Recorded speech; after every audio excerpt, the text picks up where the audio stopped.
Alrighty, what is up, everybody? And welcome to season 5, episode 2 of 2X in 90 days. It looks like we're finally live on YouTube, so go us. Um, where if I can't double Ben's business in 90 days, I got to donate $10,000 to charity. So we're going to be doing this live. Um, Real quick, I want to recap the last week just so you can kind of get a feel. That's going to be annoying the whole time, but I'm working on some stuff in the background. Ben, I'll have to show you after the call what I'm working on. But real quick update. So Ben has a marketing agency in Australia. He started this in 2026. I actually helped him start it back in 2026. So I know the business relatively well. He started off right away making a little bit of money, and then boom, in August, he started making more. He's got 9 current clients. We need to double this. We also need to probably work on his economics. We talked a little bit about his offer last week, and if you want to go obviously learn more about what we talked about, you can go watch that episode. We figured out what his biggest constraint was, which honestly, right now, he just needs to go spend more on ads because he's got some of the greatest economics you can possibly have. So we need to double his revenue, specifically his profit. We talked a little bit more about his goals. He wants to get 20 clients on MRR retainer, which I think we can comfortably do in the next 90 days. And that clock's ticking. We're less than 90 days now. We talked about the industry a little bit, which I think, Ben, correct me if I'm wrong, we basically made this decision, right? Yeah. Yeah. So we definitely cut out one of the industries, and I think I'm not sure if we ended up deciding on both, but I'm still currently doing both of those, so tire and Pilates, but definitely edging more towards um, tires at this point, or the tire Nice. shop Do industry. you, do you like edging? No. Okay, cool. Yeah, these are obviously very complementary industries, as everybody knows. You know, you go to Pilates, then you get new tires, totally normal.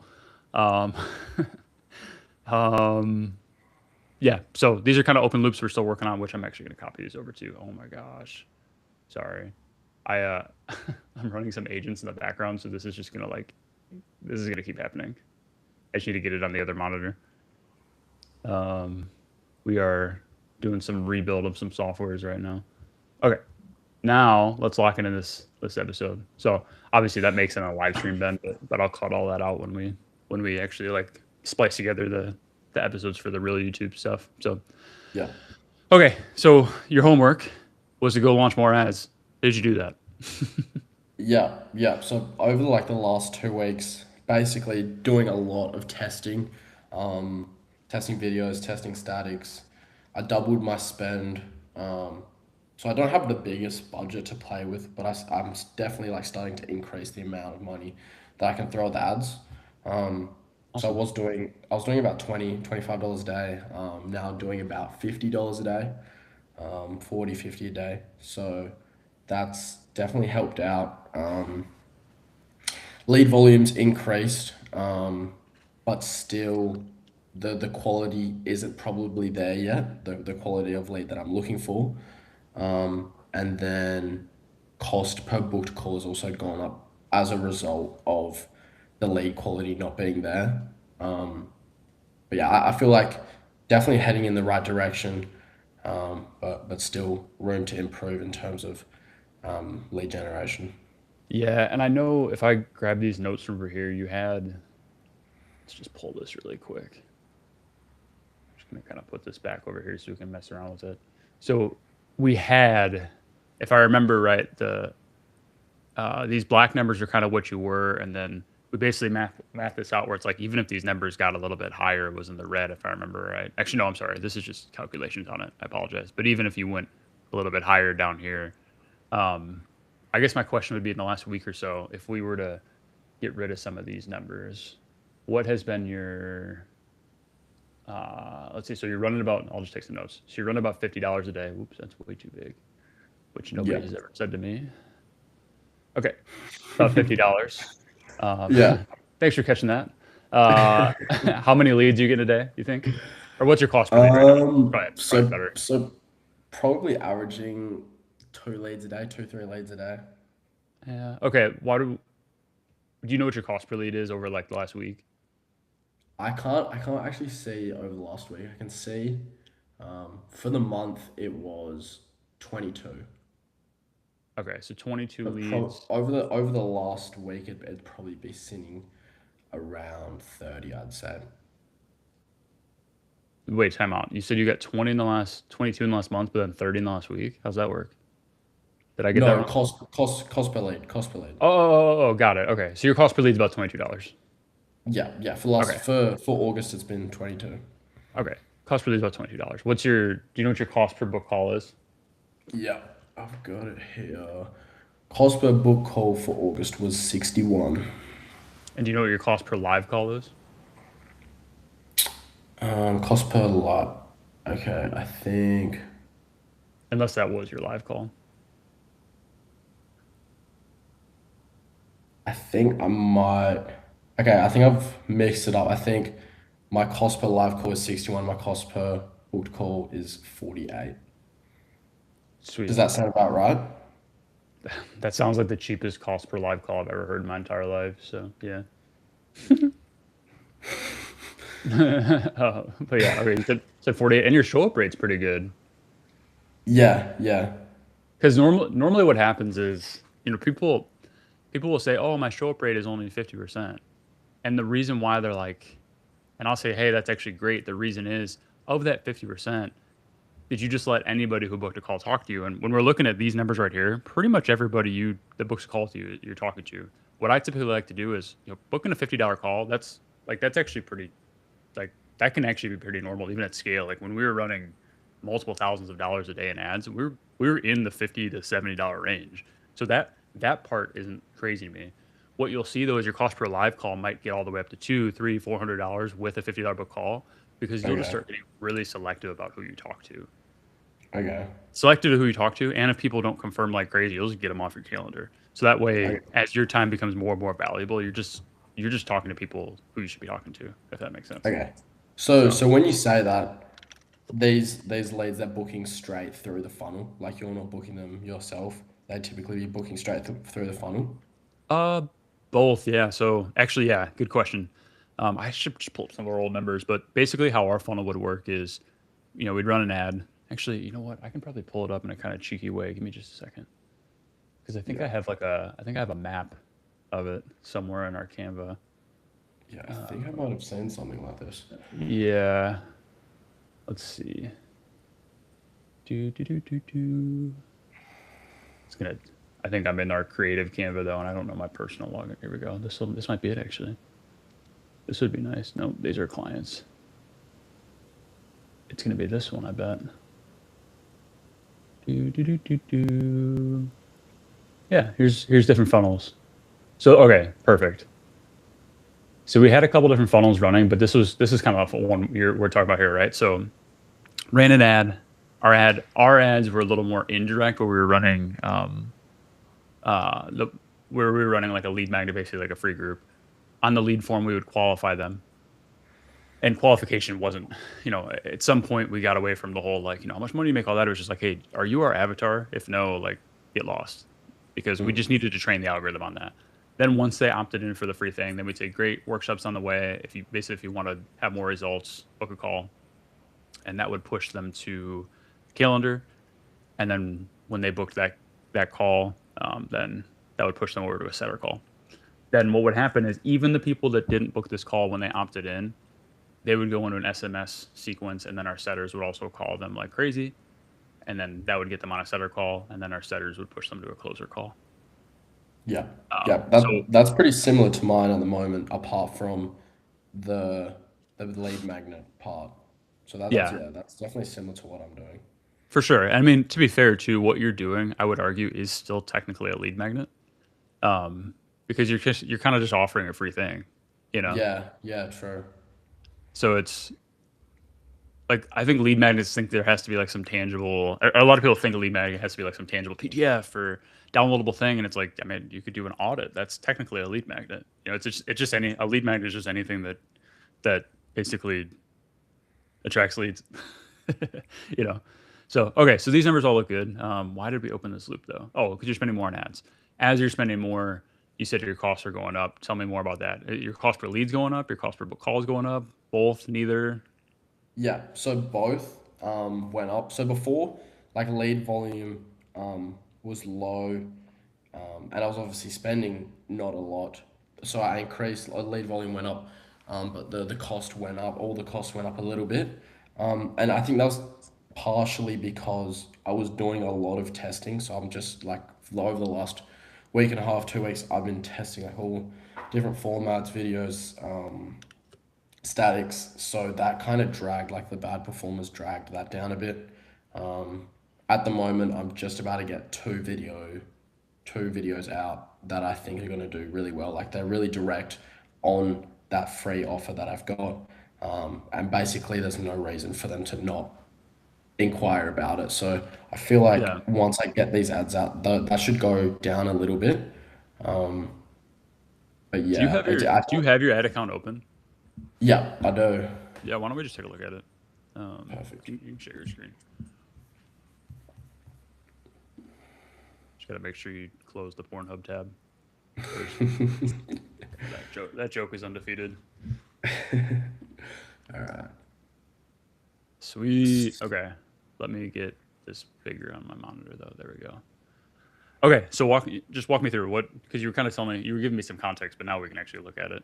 Yeah, perfect. All right. So this is, I'll pull up so all the data. So Yeah, that's it's fine. probably these four campaigns have been running over the last 2 weeks. This one just did terrible. I pretty much turned that off straight away. That was a group of statics. I was testing all the different formats. None of them really did well. So I turned that off. Yeah, Similar thing here. Bring in leads, but higher, and just not great quality still. yeah, These two campaigns, so I found an ad. I'll show you what it looks like. It's doing all right. So it's like that. It's basically explaining the offer in a notes page. that's great. I love Yeah, what I love about this is if you can get somebody like if you had a let's say a $14 cost per lead, but with like kind of like let's say clickbaity creative or like a meme or something, that's one thing. But if you're getting a $14 cost per lead from people reading something and they actually like your offer, that's worth way more to me. So I like that a lot. That's good. yeah, yeah. The only problem I've been getting with this is the answer rates. Like I'm pretty onto it with leads coming in if they're not booking a call directly. Like I'm pulling them up pretty quick, and the answer rates are just pretty low, or just Yeah. like hanging up. So that's one problem that I've got. But like I've still got it running When you because say pretty quick and that like zero judgment, I'm just curious. Are we talking about like hours, minutes, seconds? Like no, what's like most of the leads that come in, I'm pretty much straight onto it as soon as they come through. I'm waiting probably like 1 minute for my automated text to go out for it to like make sure that they get that text first, and then I call them and like just no answer. The problem that it might be having is I've noticed that a lot of the leads are coming in late at night, so they might just be purposely ignoring calls coming through. sure? But like, there's not much I can do really about that. Yeah, you may. We could look at it at some point too. Your phone number might not be healthy too, because if your number is coming up as like likely spam, then you know very Yeah, unlikely that people will answer that. yeah, I definitely did think about that. Yeah, for sure. I mean, there's a couple things you can do there too, though. If you're hell bent on the call, which I think you should be, um, if you can get their business name, you can just call their business directly, right? So if it's like, hey, we're Susie's Pilates Studio in Perth, it's like, okay, great. Guess what? Their phone number is everywhere, and they have to answer their phone. They're a business, so you just call the business, and then it's like, hey, yeah, I was actually looking for so and so. She left me a message. Is she available? Yeah, Just call the business because you'll get a hold of them that way always. yeah, yeah, definitely. I could do that even now with like because they're submitting their email, and a lot of the time the email has the domain name, so that just gives me the business straight away. Yeah, man. I mean, it's like those. It's just being willing to put in like 1% more effort than everybody Mm. else. You'd be Yeah, surprised how far that'll take you. So, okay, yeah, cool. I love this. I doubled down on this. Go back to your campaigns really quick because you're. I love that you're spending more. You're still not spending enough. Where like I'd be super worried about like, oh man, let's test a bunch or let's spread the budget out. It's like, dude, if you have one or two ads that are crushing it, you can put all your money into that. Like hmm I've had ad accounts before that were spending like well into the thousands per day that had like one campaign with two ads in it. And that's not yeah, normal, but it's also very possible, So I wouldn't be yeah, worried about spreading your money too thin right now. Show me the yeah, ABO campaign really quick for the tire shop. yeah. I'm not even sure this is an ABO, but it's only got one set ad set anyway. So this Yeah, is a so it's video. functioning like a CBO then. So. Yeah, yeah. But the problem with Oh. the problem with this ad is it's not very direct. Like, when I made the script, I was in a bit of a rush, so I did redo these ads that are more direct and more focused on my actual offer. But yeah, I'm yet to put them out just because this is doing alright by itself. Yeah, for sure. Um, no, I like it. It looks good. What's the response rate been on these ads or on these leads? I Do definitely you get? say Yeah, go ahead. the tire shop owners have a higher response rate. Um, the only thing is when they're probably not like as high quality, or the people that I'd want to be dealing with, the leads that are coming through, the people that reply to me, all the calls that I book with the Pilates, like I'd much rather be having conversations with them. They're easier to deal with, and they're more likely to invest in like marketing in my um, services rather than some of the people I talk to are just like have no clue with the tire shops, which is a bit different. Yeah. Okay. Cool. I think that's probably all I need to see there. To be honest, there's nothing that really jumps out at me. Maybe go back to campaigns really quick. What I'd be curious to see is you had those turns off. Now let's look at those two that are on, but let's look at them in the last 7 days. Oh, I guess to be fair, those are all. It's your date created was like the last 10 days, so there's really not going to be any difference. Yeah, you're good. Okay, sweet. Yeah, those both look really good. Um, really nothing jumps out at me. Because here's the What thing, would you man. say? Yeah, go Sorry. ahead. No, you're good. Go ahead. So I do have like these two. So I've got two videos for Pilates, two videos for um, tire shops. They're basically like copies of each other, just in a aimed at a different industry. Yeah. I like personally, I think that they're a lot better than the video ads that I've got going on at the moment. But like this ad's performing already. What would you suggest? Like I do, should I run them both, or would they be like competing with each other? Should I just wait until this one kind of fizzles out, or what do you think? Yeah. So what you're saying is you've got one that's running. I just want to make sure I heard this right. So you've got one that's running. It's doing fine, but you've got creative that you think would be better. Is that kind of? Yeah. Yeah. A couple things you could do. So you could launch another campaign. Effectively, for every niche, the old way where we used to do this. I don't know if I can draw on your screen or not. No, I can't. The old way that we used to do this is effectively you'd have like a winners campaign and a testing campaign. And this really stopped working in post Andromeda, and yet people still teach it, which kind of drives me nuts. But what would happen is you'd have a campaign where you're always testing stuff. So you're just always turning stuff on and off. You're always, and then if it worked, then you would promote it in your winners campaign by duplicating that ad set or just the ads into the winners campaign.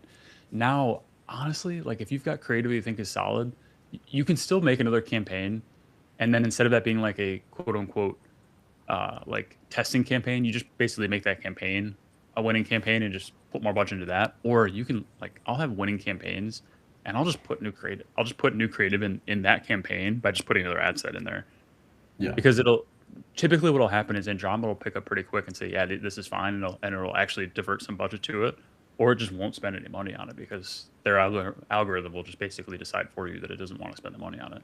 So Yeah. so what I do is from this point forward, if you can, I'd make all your campaigns CBO, because then that gives you the flexibility to then put in another ad set within it that you can divert the same budget to without needing to spend more. Does that make Okay. sense? And that so CBO. That's yeah. I would do CBO. I mean, you could do ABO too, but you're not then really splitting the money, and you're not getting the advantage of like. So if I've got CBO and I've got multiple ad sets within it, that learning is all going to kind of flow up to the campaign level. Whereas if I've got multiple ad sets that just have an ad set budget, the learning more or less is going to stay at an ad set, and they're not really going to share, and they're also not really the budget then won't get pushed over to the winners either, Okay. which Okay. is a pretty So pretty big miss. So so adding an ad set to an already spending CBO, like that new ad going in, there's still a chance that it'll take up the budget that already like winning creative isn't just going to soak up all the budget.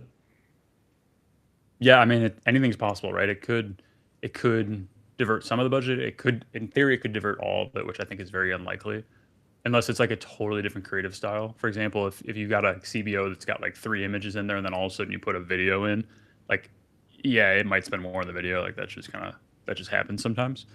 But Okay. but no, like I mean, because worst case scenario, if you're like, oh, it's going all to this and it's tanking, you just turn that ad set off. No, nothing will really Yeah. happen. Yeah. Like Okay. there's really no risk there. So Easy. Yeah. Okay. yeah, Um, well, I think that one that I've got ABO is actually CBO, so I'll be able to add another video to that. I would. Yeah, I would. Why would 100% do that? Perfect. Okay. And then I'll have to do another campaign for the Pilates videos. Yeah, Uh, Easy. sweet, cool. Okay, I'll let's unshare this and then Yeah. let's see. I'll share mine again. Cool. Ads look good. That is good.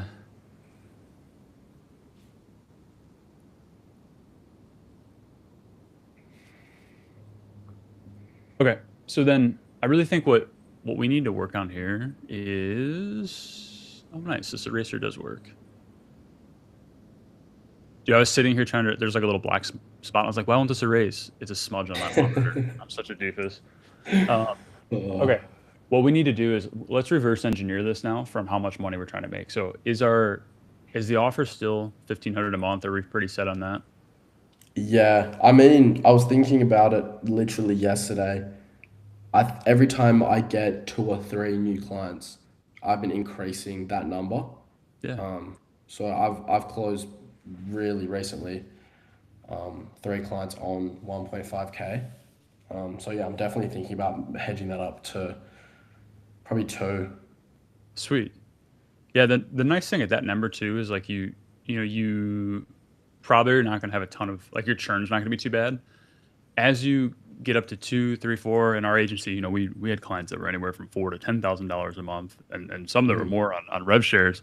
The problem is you have to deliver like crazy to not get churn, unless they're just a Mm, massive business where that's nothing to them. But that's like a yeah, unicorn. People talk yeah, about getting those, but like they're they're few and far between. yeah. Um, the kind of businesses you're going to book from Facebook ads, like that's just not what they look like. So so $1,500 a month.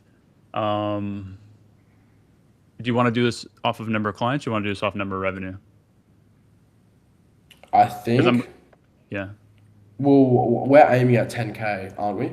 Hitting 10K in the next 90 days. yeah. I mean, I kind of want to aim higher if I'm being honest. Yeah, I feel like we can do higher as well. Okay, How let's about, aim for how about we 20K. do, let's do, oh, you want 20K? Yeah, what do you think? Yeah, I mean, I'm not gonna say no to 20K. Okay. Okay, let's do 20K. So, how many? I'll let you do the math here. So, how many clients at 1,500 a month? Let's just pretend you didn't have any clients right now, just for the math reasons.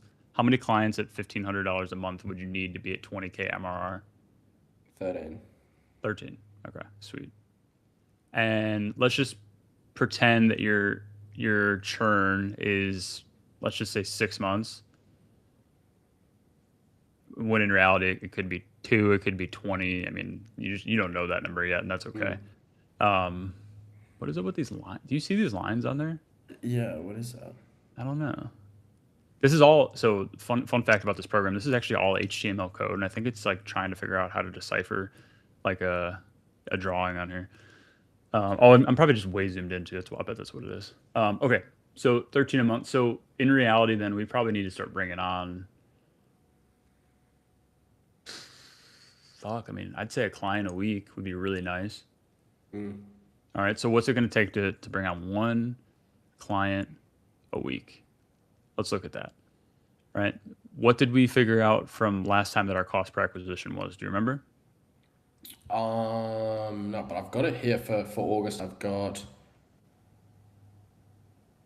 CAC's cost per acquisition, right? Yep. Yeah, 200 200.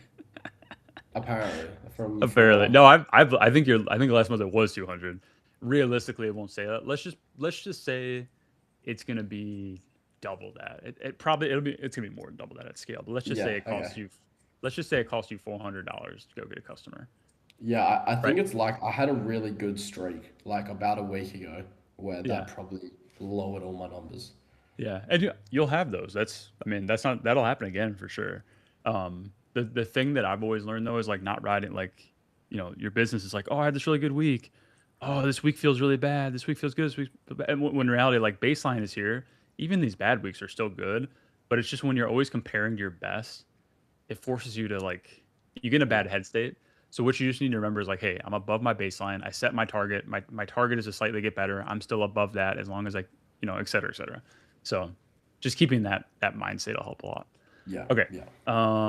So $400. So if it costs us $400 to go acquire one customer, and we need to go get one customer a week, we could reverse engineer this whole funnel. But in reality, what that means is we just need to be spending about $400 a week. Right Okay. now, we're spending about 350. So we're in the ballpark. Um, why don't we just? I mean, without sounding silly, like let's just go see what this week produces because you should be able to go pull a client this week from $350, assuming Yeah. that we can still get that $61 cost per live call because that puts us at, let's see, so 350 divided by 61, 350 divided by 61. So it's 5.7 calls. Let's just round down to five, right? That means, and is this your cost per first call or second call? I should have asked that. It'd be first call. It'd Yeah. definitely be first call. Yeah. Okay. So let's just say with $400, you're gonna get five first calls. You're probably gonna have on average 3 to 4 people survive to a second call, and if you've got 3.5 people that make it to a second call, you're probably gonna sell 1 out of 3.5 of those basically. Yeah. Yeah. So yeah, that's your funnel. I mean, let's just go get a client a week. I Okay. feel bad. I mean, there's a million things I could probably solve in your business, but in reality, when you're at this stage, like Yeah. it's like there's more, there's new, they're better. There's more new, better.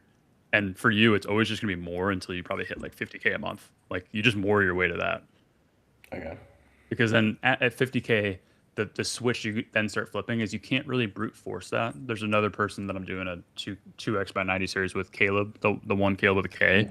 and he's at like 50K. So now his becomes great. I need to hire and scale myself out of a lot of the things that you're kind of getting nailed down right now. So Yeah. that, but I need to do that in a way where my margins stay good and our revenue doesn't dip. Mm. So that'll Yeah. be your Yeah. next constraint. And if we can do that in the next 90 days, that'd be fun. Yeah, yeah. I was definitely thinking about that. Like, I was gonna ask, like, obviously your own agency. What like point did you get to where you started going, okay, I need to hire this job out, I need to move this out, and then also what was like the first thing that you were like, okay, this is this is a bit of a time waste for me when I could be doing more important stuff, and then obviously got someone to Yeah. do that for you. So it all comes down to leverage Mm.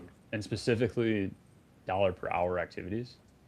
So anytime you want to effectively like replace yourself in an activity, the thing you need to be thinking is what is the dollar per hour on that? Like if in the open market, what is this worth if I were going to pay somebody to do this?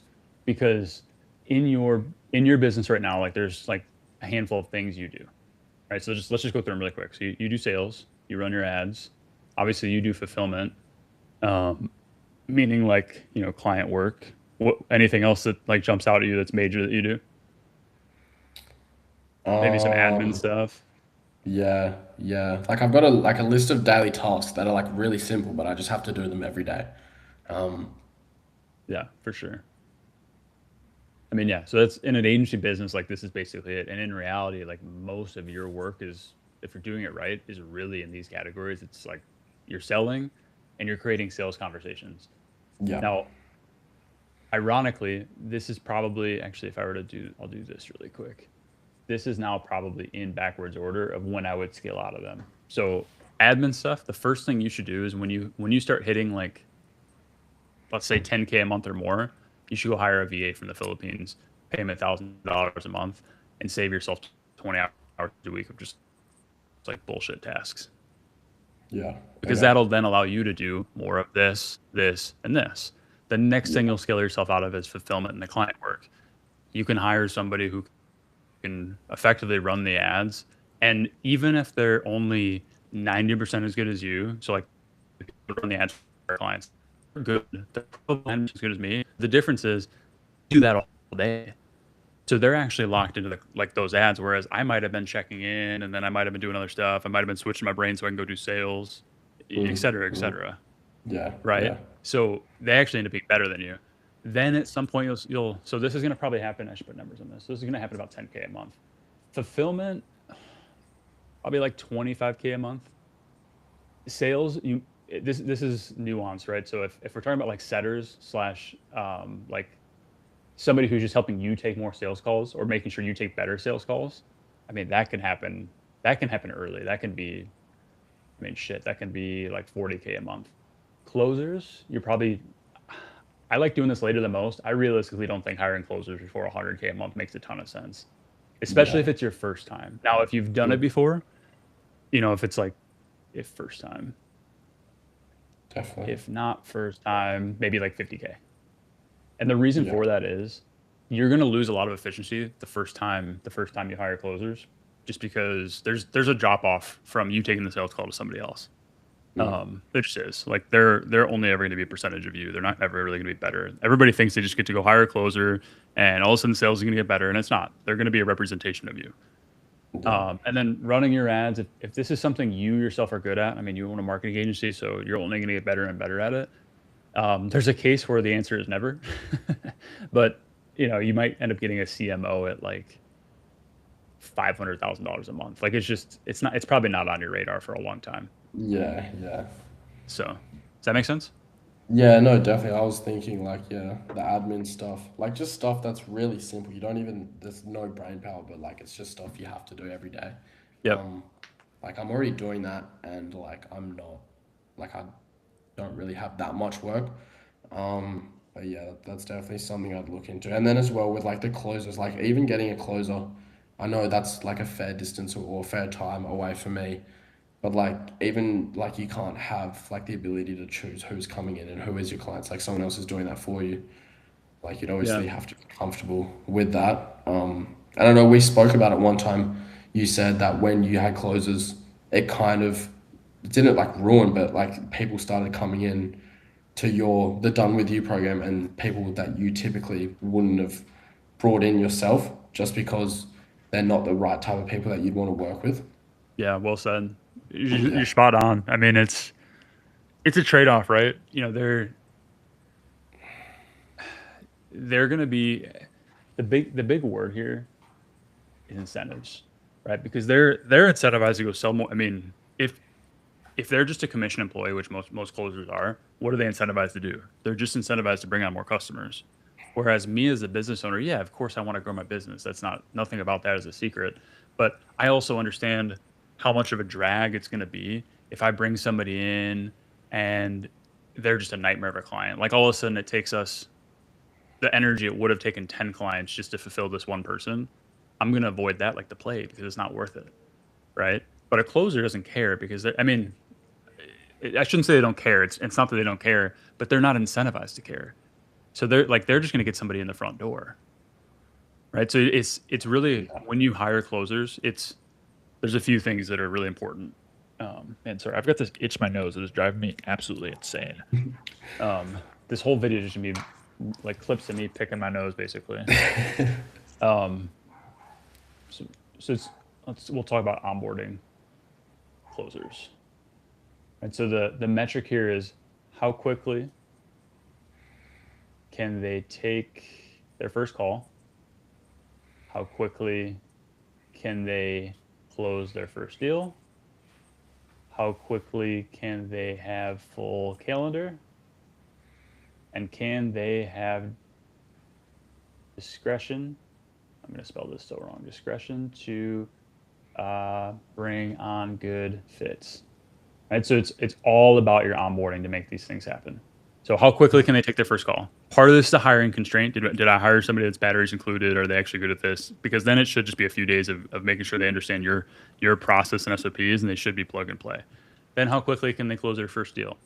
If you hired the right person, honestly, that's probably more of a marketing constraint because if you're giving them good leads, it shouldn't. I mean, I know like when there was one closer we hired where he closed his first deal, like he closed his first call that he had, and then other Hmm. closers where like their first 10 calls, like they'd maybe pull one, and it's like okay, like this person probably sucks. It is what it is. Um, then how quickly can like once they've proven that they deserve it, because we'll usually put a new closer on a half calendar. How quickly can I give them a full calendar of calls? Like right now, you couldn't hire a closer simply off the fact that you couldn't even give them enough calls anyways, right? So Yeah. this is more of a thought experiment than anything else. Mm-mm. And then it's making sure they have discretion to bring on good fits. Would they? make the tough call to not sell somebody if they knew they were going to be a headache. Um, but yeah, it all comes down to math, right? How all of these things once you've made the right hire, it's then just like spending the right amount of money to fill up their calendar, and from that point, it's super straightforward. But Yeah, yeah. it does come down to the soft skills of hiring the right people, and then obviously managing them well too. Which when you get there, we'll get into that. Yeah, yeah. I mean, I remember going through your sales process and talking to one of your closers, um, Santiago. He, like, when I first came in, I wasn't obviously like knowledgeable on ads, marketing, anything to do with business. And like talking to him, he knew a lot about what he was doing, marketing. And I'm not just sure if that's like a script you give them or you purposely take on like closers that actually know a bit about your business or a bit about marketing in general. Yeah, a little bit of both. I think in that business, most of our closers didn't know anything about marketing, which is why I'm Yeah. kind of laughing right now. But Santiago did because he had bought the program, and then after his time was done, I was like, man, I like you. Like, do you want to come work for us? And we basically just like taught him how to sell. Um, because there's also, depending on the stage of, like, at that stage in the business, the done with you wasn't doing that much money, and quite frankly, we were this was more like where we were at. Like, we were probably doing about 50K a month, and it's like, I'm not ready for a closer because we're not making enough to justify, like, let's say we give them 10, 11, 12% of revenue. It's That's fine, we can justify that, but 10% of Yeah. 50K isn't really enough to go get a good closer. Like, they want to make Yeah. 10K plus. So Yeah. with Santiago, it's like, yeah, like, he had no sales experience, and a kid who was finishing up college, 5K a month would have been like life-changing money for him. Mm, mm. So, and it was just, I like, I mean, as you kind of probably caught on, like, I like to mentor too. So it was kind of two birds, one stone with that one. So yeah, to answer your question, like, he knew a little bit about it from like being in the program, but that would be like you jumping on a sales call for us two Yeah. months into the Yeah. program. Like, Yeah. you didn't know that much about marketing then, and then, so No, no, that was mostly yeah. script and process. Yeah. Yeah, yeah. Okay, Yeah. let's bring it back really quick. So, focus for next week. Um, Dude, I think go book 5 calls, go Yeah. sell one. like next 1 week from today, when I talk to you, you should have a new client. Yeah. I mean, Um, there's I've, really, I, I've yeah. actually got like good news for Tell the me. first time. I got two new clients like literally the last week from referrals.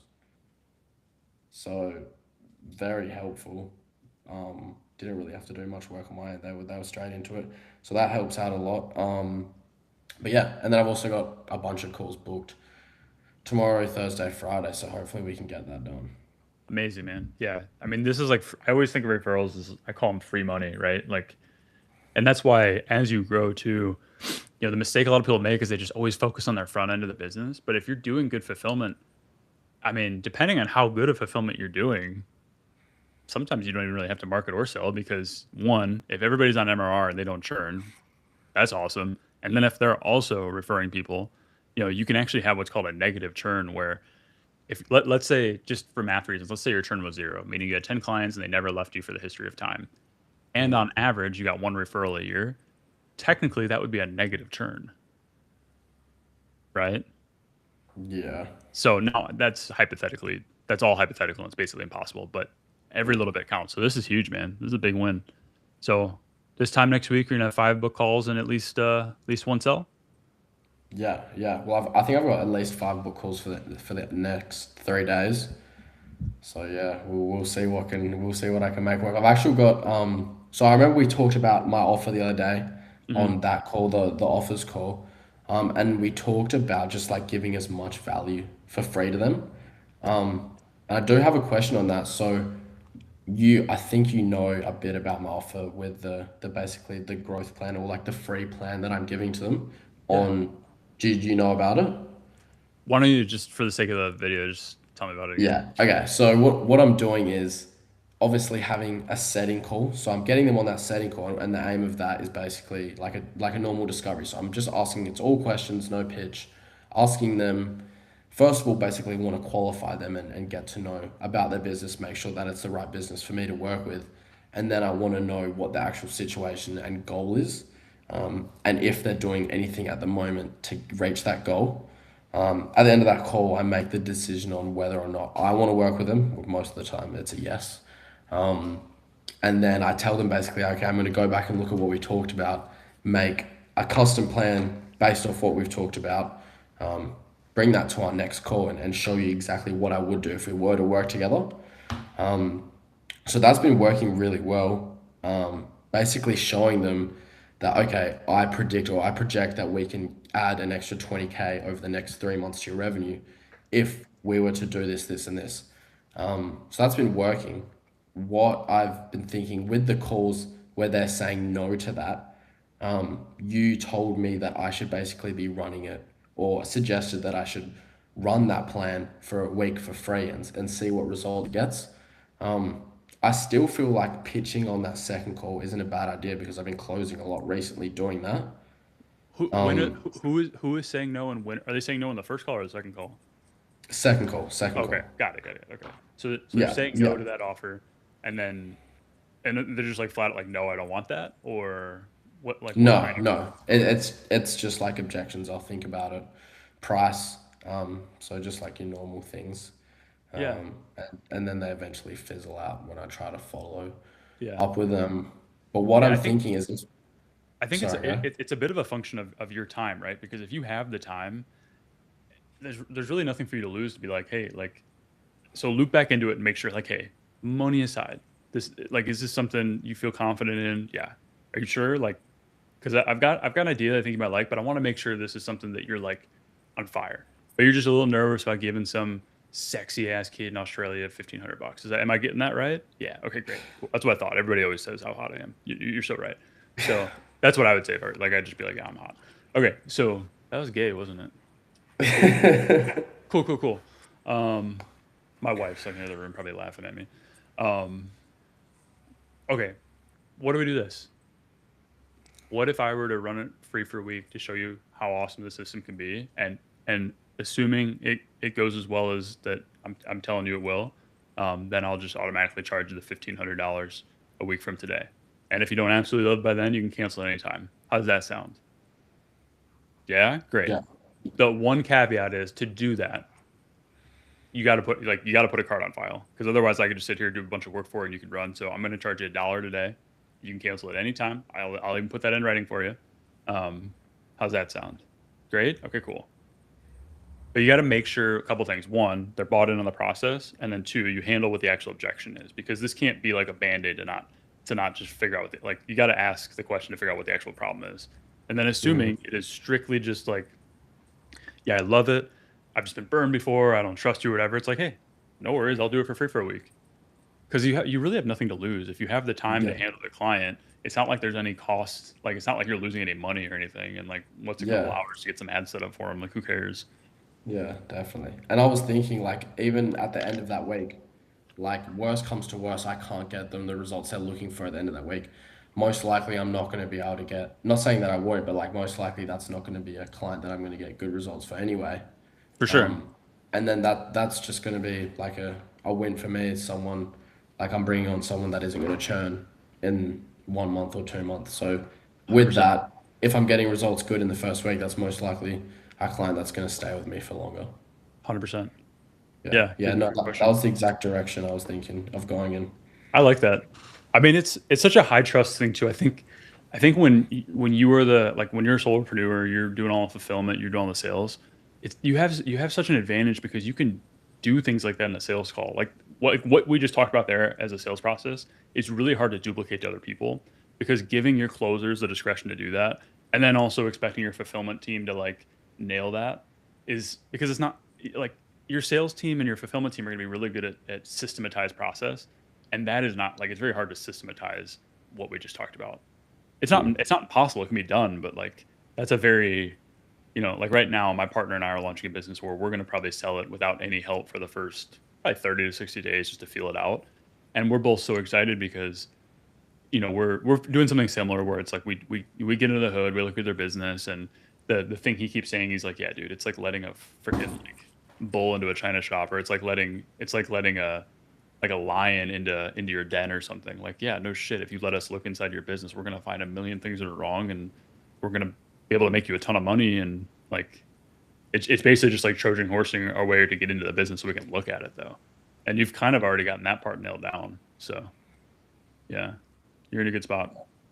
Yeah, definitely. Cool. I feel good at the moment. A lot of help coming my way, so Yeah. Right on, brother. Okay, cool. Same time next week. yeah, perfect. Awesome. Let me